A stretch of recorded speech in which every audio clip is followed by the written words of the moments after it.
Oh, hey, you. Welcome back to another edition of First Chapter Friday. Today, I'm going to feature a book for you called From the Desk of Zoe Washington. Here it is. Now, it's not a very thick book. It actually is a pretty quick read. This one took me a couple of days, but mainly because I got kind of distracted by life. But so worth checking out. Also from the Wadsworth Public Library. Okay, can't use my camera correctly. There it is. So you can go there. That was totally ineffective. So, anywho, you can go to the library and check this one out. I highly recommend it. Um, it's they say don't judge a book by its cover. Like I was kind of like, oh gosh, it's just going to be like another teen girl book, whatever. It's so not. It's so not. There's so many layers to it.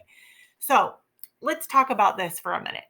So, this story is about this girl, Zoe, and she has a really complicated family life. So, her dad has been in prison. Okay.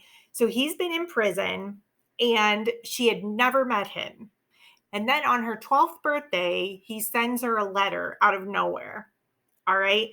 And he supposedly is in prison for this terrible crime, but then something happens that he may be innocent. He may have been wrongly convicted of this crime and spent all of this time in jail for nothing. And so she's determined to get to the bottom of it. Now, what's interesting is that that's not it. So, also parallel to that, she is trying to make a dream of hers come true, which is to be a baker. And she wants to get an internship at a bakery so that she can compete on the Food Network baking challenge. So there's a lot going on in this book. It's a great read. I think you'll enjoy it. So here's the quote I chose. But there was a tiny voice in the back of my brain. It told me to remember what I read in The Wrongfully Convicted and in my research about the Innocence Project. It told me that Susan Thomas was out there somewhere, and she still might have seen Marcus that day. It told me not to lose hope, not yet. So that's when she is thinking like she needs to step in and help her dad, is where that goes. Now, if you notice, this is the first page of chapter 1, and you'll see there's a little cupcake on there. To represent her love of baking. And so that is chapter 1 and how it starts. And so I would like to read to you so that you can get a little taste of this author, who is Janae Marks. And again, I will include her website and a book trailer so that you can find out more if you like the way that she writes and you like the way this story goes. So let's enjoy. Make sure you have your sketch notes handy so that you can sketch as we go. Remember, quotes, words, drawings, what you see, what you hear, um, big ideas, what pops out at you. All right, here we go. Chapter 1. The day I turned 12, I was certain it would be my favorite birthday yet, but then I got the letter. I had just had my dream birthday party at Ari's Cakes. My mom's friend Ariana owned the bakery in Beacon Hill, my favorite neighborhood in all of Boston. It had these cute brick buildings and townhouses with cobblestone streets, and there was a deli with baskets of fresh fruit for sale outside, a chocolate shop, a coffee shop, and a ton of fancy restaurants. And then there was Ari's Cakes with its pretty pale blue awning and a wooden sign above it with the store's name written in white script. Her front window always had lots of cupcakes on display, along with fresh flowers. You could smell the sugar before you walked in. Even though it was pouring rain outside, I felt like the luckiest girl. I'd been in a professional kitchen with my best friends, Jasmine and Maya, as we baked and decorated chocolate fudge cupcakes. When my parents and I got home, Dad pulled his rain jacket hood onto his head and rushed inside with the box of leftover cupcakes. Mom, using an umbrella, carried my gift bags. I hurried behind them, and on my way in, I grabbed the mail from the mailbox next to our front door. And while I kicked off my sneakers in our foyer, I flipped through the envelopes, checking to see if my great aunt's birthday card had arrived. She usually included money, and I was dying to add an egg separator to my baking supplies. There was a catalog and some junk mail from credit card companies, and then I spotted a plain white envelope with my name, Zoe Washington, and my address handwritten in neat blue print. I glanced at the return address and I froze. Massachusetts State Penitentiary was typed on the upper left hand corner, across from a waving American flag stamp. The name Marcus Johnson was written in that same blue handwriting above the prison's name. It was a letter from my convict father, a man I had never heard from before. I couldn't believe it. Just like that, my birthday didn't matter anymore. The envelope slipped from my fingers, landing on the floor, and my dog, Butternut, ran over and started licking it, but I snatched it up and dropped it onto the table next to the front door. Why would Marcus write to me? Why now? I only owned one picture of him, which Grandma had given me since my mom would never approve. It was one of Mom's pictures that Grandma had saved from when Mom and Marcus were high school sweethearts. I had hidden the picture between the pages of one of my journals. In it, Marcus was at a Boston Celtics game wearing a team sweatshirt and a huge smile. My smile looked like his, which was weird. Someone I had never met had the exact same smile as me, and his brown skin matched mine. Mom's skin was a little bit lighter. Now Marcus was sitting in a prison cell, probably wearing an orange jumpsuit. That's at least how I imagine people in prison. I bet he didn't smile much in there. I picked up the envelope and rubbed my thumb across the seal, but all of a sudden my fingers stopped working and I froze in place. I wanted to read it, but I was also kind of terrified at what it might say. He had committed a terrible crime. What if he'd written something scary? I know it was only a piece of paper, but the feeling wouldn't go away. I took a deep breath and started to open the envelope again, but then I heard Mom come down the stairs.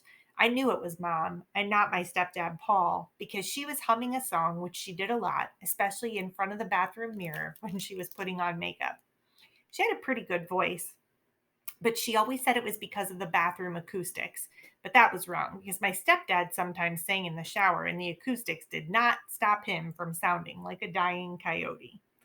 I quickly tucked the letter into the pocket on the inside of my rain jacket.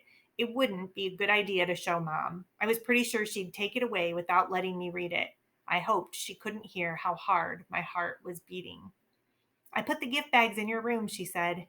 Thanks. Did you have fun today? She asked. Your cupcakes came out so pretty. It was amazing, I told Mom. But now I couldn't even focus on how amazing it was, not with Marcus's letter taking up so much space in my brain. Is this today's mail? Mom stared at the foyer table where I had left the rest of it. Yep, I grabbed it from the mailbox. Thanks, she said. But then her eyebrows scrunched together and her shoulders did what they did when she was stressed. They lifted up towards her ears. She smiled at me, but it was a forced smile, like she wasn't actually happy.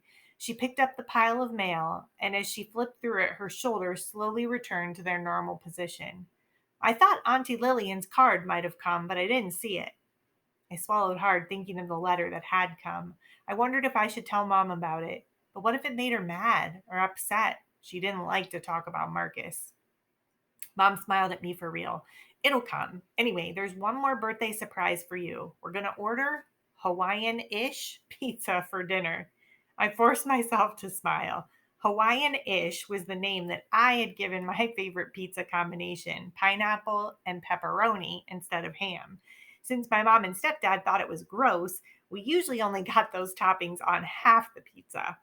Sounds great, I cleared my throat. I'm going to go to my room and put my gifts away. Now that was a total lie, but that's not what Mom noticed. You're not going to take your jacket off? She asked. Marcus's envelope was still in my pocket right over my heart, which was beating fast. I'll take it off in my room. And I walked away before Mom could say anything else.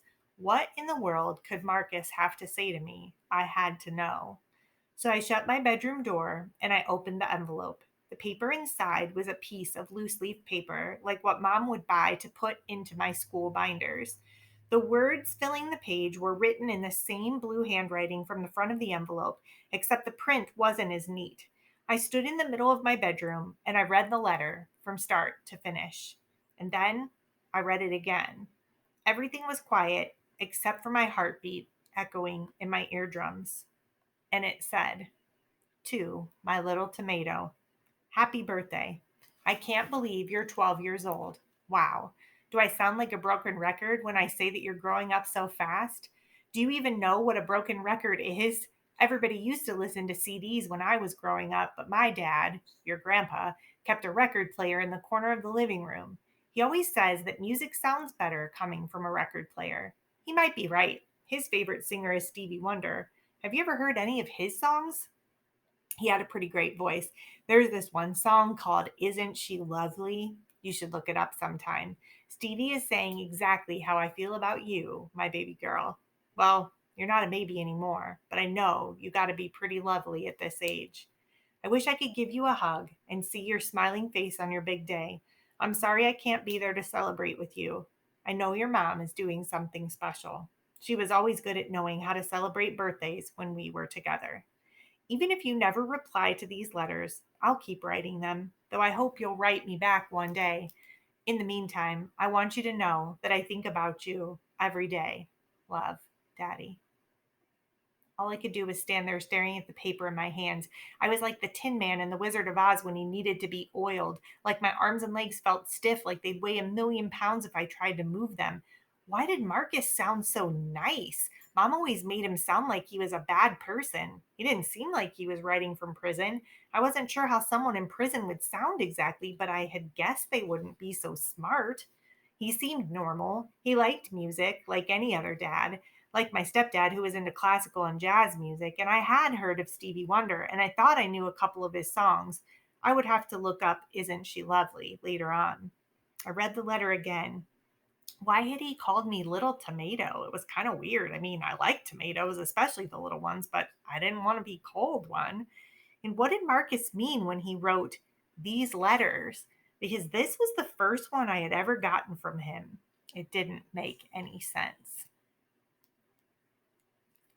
Based on the mom's body language and the words of Marcus, I'm guessing that maybe the letters haven't been getting to her over the years. Yeah. So, anyways, I highly recommend this book. So, a lot going on here, a lot of family dynamics, a lot of like investigation type stuff, trying to get to the truth, a lot of setting out in search of your dreams, of her wanting to be a cupcake baker. Um, it's well worth your time. So I hope you'll check out From the Desk of Zoe Washington. Again, it is at the public library. And if you read it, let me know what you think about it. All right, guys, thanks for tuning in. Have a good weekend.